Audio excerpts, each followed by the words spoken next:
What's going on, guys? Welcome back to the channel.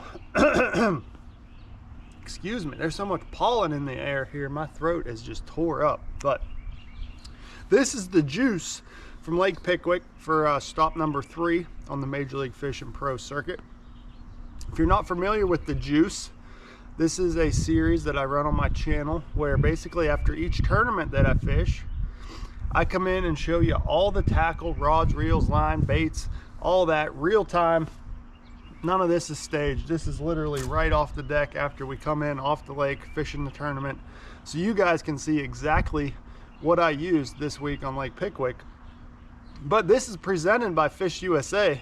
So all this tackle that I'm about to show you, there's going to be direct links in the description down below, so you can head right over to Fish USA and purchase all this tackle right here, get it real fast, and have this tackle ready to go out on the water and catch some bass. So if you guys are ready, let's jump in and I'll show you what got the job done this week on Pickwick with a 56th place finish.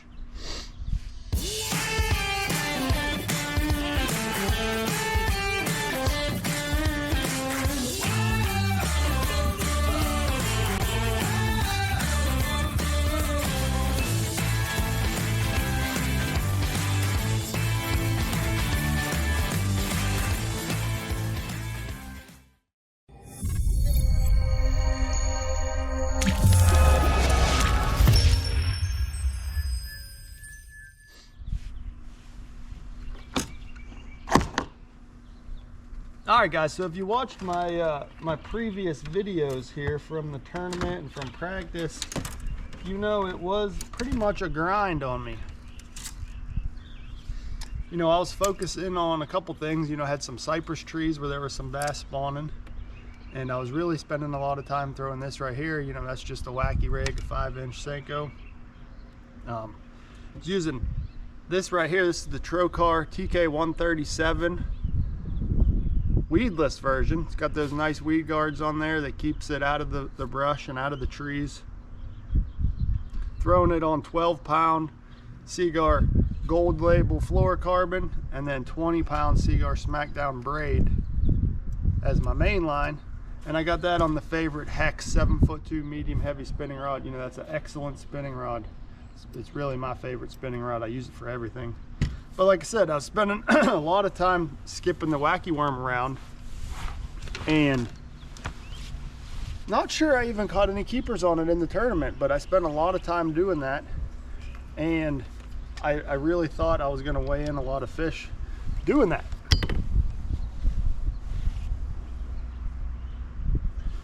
We got a phone call, but we'll ignore him for now.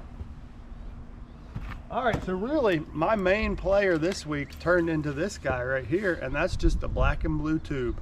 Just straight up old school flipping a tube around. You know, I was using a 5/16 Epic tungsten flipping weight. Got a little peg on there. And then what's really cool was I was using, you know, I really don't use an EWG style hook very much, but I was using this guy right here. That's the Trocar EWG style hook, and I was actually kind of tweaking it a little bit. I take some pliers and open it up a little bit, and that helps you get a little bit better hookup ratio on a tube. So really, I don't like using this style hook, but for a tube, I found it's really the best hook, and it allows it to swim straight and not twirl throughout the water. Another trick you got to do on your tube is cut the tails a little bit longer. So you only want your hook going through one side of the tube like that, so there's just less plastic for it to grab on, and it really helps improve your hookup ratio. So I was throwing this on 20-pound Seaguar Tatsu fluorocarbon, and I had this rigged up on my workhorse bottom bait rod, and that is the favorite Hex 7.6 heavy. You know, that just gets the job done no matter what you're doing. Offshore, flipping, pitching, you name it. If you need a good bottom contact rod, I'm picking up the favorite Hex 7.6 heavy. So really, that setup right there probably accounted for, you know, I think I weighed in 9 bass over 2 days, and that probably accounted for 7 of them, 8 of them. I mean, that was the bulk of my work. You know, here's little pile of baits from yesterday, you know, those are all wounded warriors right there. They're tore up. So it was a workhorse on my deck, was the tube. Of course, you got to have a chatterbait. You know, there's a little bit of a shad spawn going on, so I had this to kind of throw in between the trees that I was flipping with the tube. You know, you've seen this in every tournament so far this year. It's just a 1/2 ounce jackhammer. Got a little Lake Fork tackle trailer on there, 15-pound Seaguar and VizX, and then my favorite Hex 7.5 medium heavy, favorite Soleus XCS 7.3-to-1 gear ratio. That's my chatterbait setup everywhere we go. And of course, you can't fish a tournament without having the chatterbait on the deck, and Pickwick was no exception. But I'm not sure I weighed in any bass on it. You know, I caught a few in practice, and it kind of helped me dial in the area that I ended up spending most of the time in during the tournament. But nobody got weighed in on that.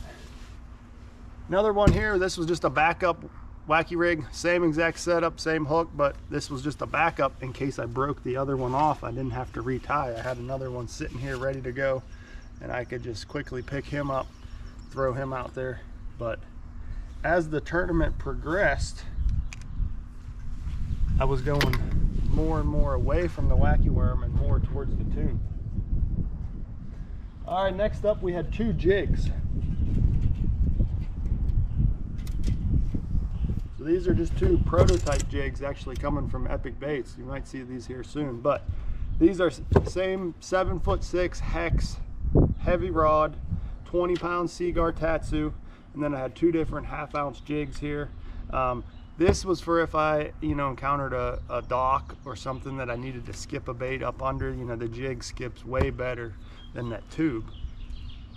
And I caught some fish in practice in this, but really didn't throw it much at all in the tournament. You know, like I said, I just continued to focus on that tube throughout the tournament. But these jigs right here are going to be some special baits coming soon from Epic Baits, and I'm excited to share that with you guys whenever they come available. But the 2 jigs just kind of rode around on the deck. They got to see a lot of Lake Pickwick and didn't get wet very often. I did throw this guy around a little bit around some docks yesterday afternoon, but I was kind of more transitioning towards offshore fishing, and that's what this side is over here. You know, Lake Pickwick was ever adapting, so of course you had to adapt. I've rigged up a drop shot. This is my favorite Hex 7'2" heavy, or sorry, 7'2" medium heavy spinning rod. Trocar TK 180 2/0 drop shot hook. Just got a little robo worm on there.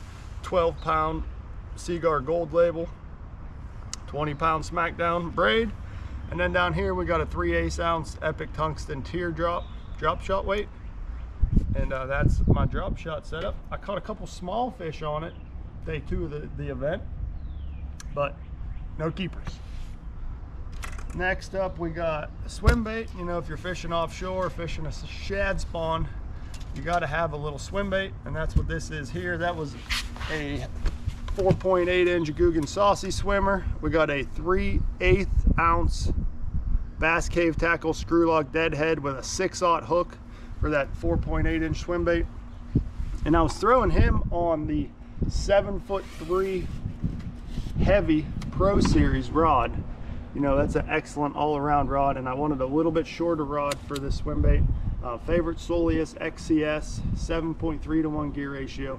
Really allows you to slow that bait down and crawl it across those ledges. Never had a bite on the swim bait, but I threw it a little bit yesterday and tried to get one of those schools fired up out on the ledges. Let's see.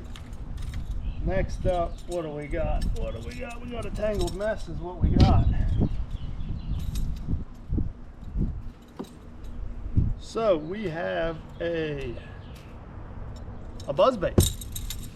Couldn't even tell you what brand buzzbait this is. I really don't throw buzzbaits a whole lot, but some of the shallow pockets in between the trees and stuff that I was flipping with the tube, I just had a thought to pick up a buzzbait So I picked it up, made a few casts with it, but never had a bite, never had a sniff. Really didn't even throw it more than 20, 25 casts. But it's on the deck here. That's again on the favorite Pro Series 7'3" heavy. I got 20 pounds Seaguar and VizX fluorocarbon on there. I like throwing my buzz baits on fluorocarbon. It just helps them cast better, perform better, and really there's no need to throw it on braid. Braid just causes issues in bait casters, in my opinion. So I really like throwing it on fluorocarbon. Next up, we had another chatterbait, but this was a 3/4 ounce. This was for kind of a shad spawn deal in the morning. I started on one of those little shallow gravel bars out on the main lake, and I wanted something to imitate those shad and be able to fish a little bit deeper, a little bit faster. So I rigged up a 3/4 ounce chatterbait. No bites on him as well. Lastly, we had a few crankbaits. Of course, you're on the Tennessee River, you got to have some crankbaits. And I did catch a key fish yesterday, day 2, on this guy right here. This is actually just the DT14. Throwing him on the favorite Fat Glass 7'4" medium heavy cranking rod. 12 pound Seaguar and VizX fluorocarbon, helps that bait get down deep. But I caught probably my second biggest fish of day 2 on a crankbait first thing in the morning. I thought I was going to have a really good day on a ledge, but they never really fired after that. I was able to get that one fish, but really that one fish, really helped me get a check. So that was a very important fish this week on Pickwick. And then I had 2 more similar setups with the DT10 on the favorite Fat Glass 7' medium heavy cranking rod. 12 pound line on that as well. But those were for those little bit shallower ledges or drops or bars or whatever you want to call them. But that about wraps it up. That is all of the juice that was on my boat for Pickwick Lake on stop 3 on the pro circuit. If you guys haven't watched my other videos, go back, check them out, let me know what you think. I appreciate you guys watching, appreciate all your comments, all your support all season long. Hopefully this will be my worst finish of the year. We're gonna have to step it up. Next event is we actually have a Toyota series on on Chickamauga coming up soon, and then the next pro circuit on Gunnersville the week after. So things are starting to roll here. It's the springtime of year. The bass should be shallow, should be deep. They're gonna be all over the place the next couple weeks or next month, whatever you want to call it. But I'm excited, and I appreciate all you guys watching.